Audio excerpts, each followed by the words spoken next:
हे महाराज, हे भगवान, वह स्थान एक बार देखना चाहूंगा जहां बैठ कर आपने वो मंदिर समुद्र रोका था।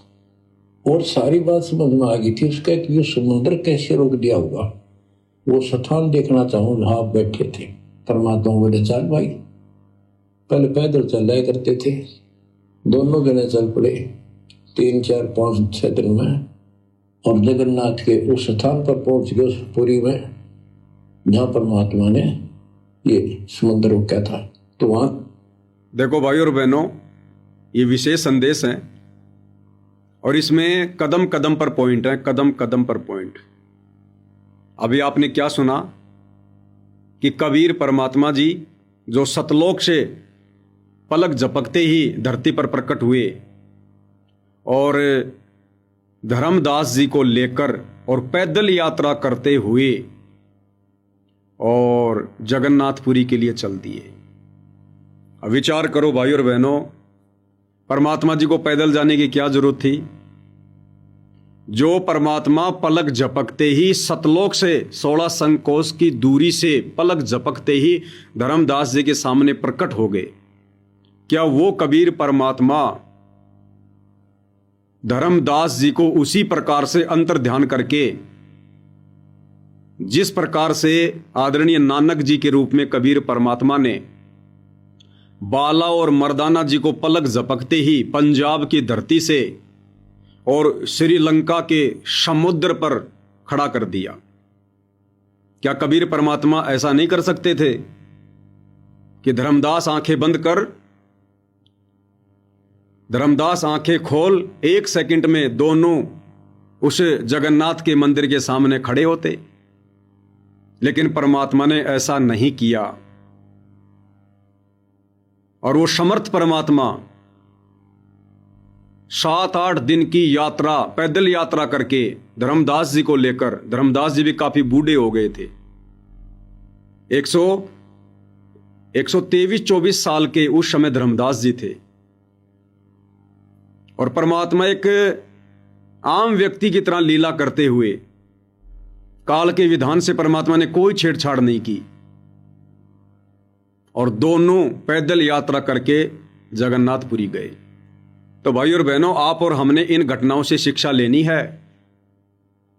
वर्तमान इस कलयुग की बिचली पीढ़ी में भी वही कबीर परमात्मा सतगुरु रामपाल जी के नाम से प्रकट हैं, और ये वो समर्थ परमात्मा है। पूरी सृष्टि की आत्माओं का रिमोट इस परमेश्वर जी के हाथ में है। 1 सेकंड में परमात्मा जो प्रेरणा करें, हर व्यक्ति वही करना शुरू कर दे। लेकिन भाई और बहनों, विचार करो, इतने सर्वशक्तिमान होते हुए, सर्व सिद्धियों के स्वामी होते हुए,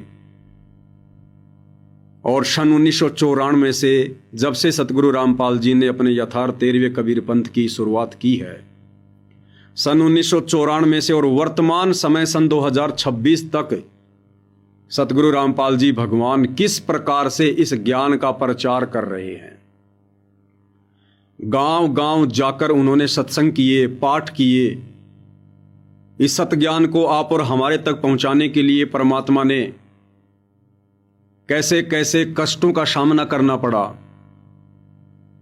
2 कोड़ी के प्राणियों की गालियां खानी पड़ी, गुंडा और भुंडा कहलवाना पड़ा, कैसी कैसी लीला परमेश्वर जी ने करनी पड़ी।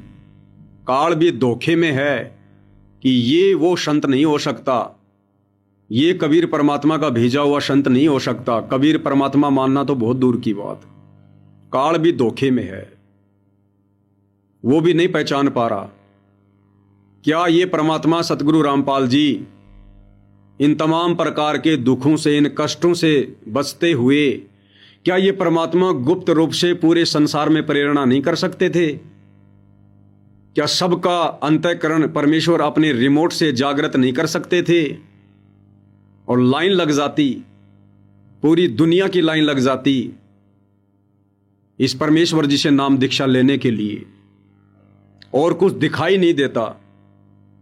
भाई विचार करो, जिस प्रकार तीनों गुणों के प्रभाव से आप और हम सभी प्राणी प्रभावित हैं, काल प्रेरणा से जब ब्रह्मा जी रजोगुण का वॉल्यूम तेज करता है, आप और हमारे अंदर प्रेरणा करता है, तो काम वासना के लिए व्यक्ति किस कदर हावी हो जाता है।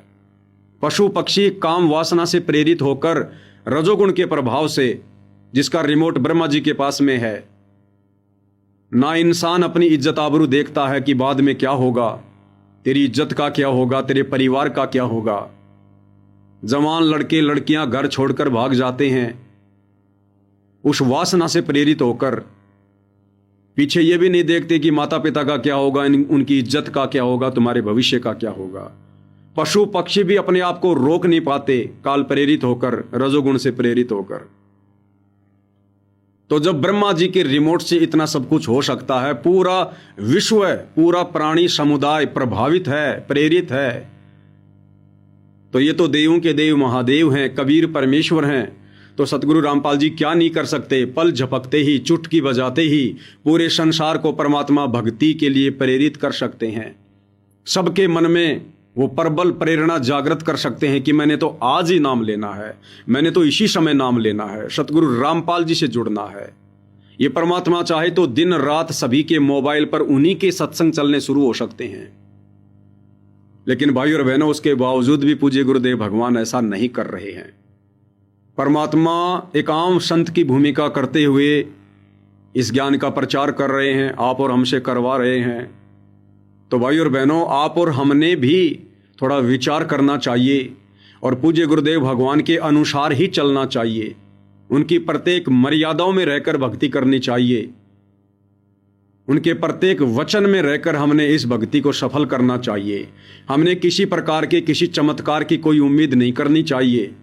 हमने गुरुदेव भगवान के इस प्रयत्न को सफल करना चाहिए, उनके अनुसार हमने चलना चाहिए। ये परमात्मा जबरदस्ती नहीं करेगा, ये कभी भी काल के साथ किए गए एग्रीमेंट को नहीं तोड़ेगा। तो हम किसी भी प्रकार के चमत्कार की उम्मीद में ना रहें कि परमात्मा जबरदस्ती हमारा हाथ पकड़कर सतलोक ले जाएंगे।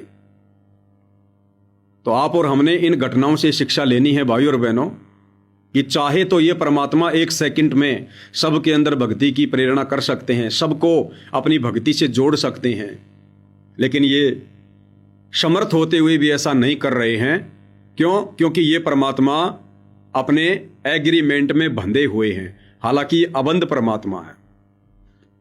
गरीब ऐसा सतगुरु हम मिल्या बेपरवाह अबंध, परम हंस पूर्ण पुरुष रोम रोम रविचंद। ये परमात्मा अबंध है, स्वतंत्र है, इन्हें कोई बांध नहीं सकता है। लेकिन भाई और बहनों, जो गलती हमने सतलोक में की थी उसकी बराबर सजा हमें मिले, उसके लिए परमात्मा जी काल के साथ एग्रीमेंट करके इस लोक में प्रवेश करते हैं कि भाई मैं जबरदस्ती नहीं करूंगा। जो मेरे ज्ञान को समझेगा, जो मेरी मर्यादाओं में रहेगा, मैं केवल उन्हीं आत्माओं को सतलोक के लिए तैयार करूंगा, बाकी मैं जबरदस्ती किसी के साथ नहीं करूंगा। तो वर्तमान कलयुग की पिछली पीढ़ी में आप और हम जितने भी भगत भाई बहन हैं, आप और हमने मर्यादाओं को लेकर, भक्ति को लेकर बहुत ही ज्यादा सजग रहना चाहिए।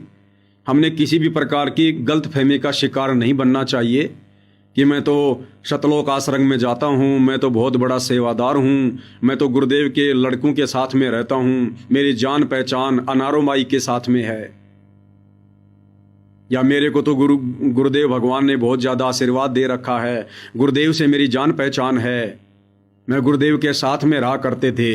ये तुम्हारी तमाम बातें, तमाम चालाकियाँ अंत में धरी की धरी रह जाएंगी। ये परमात्मा जिस विधि से लेकर जाएगा वो विधि उन्होंने आप और हमें सन 1994 से बतानी शुरू कर दी थी।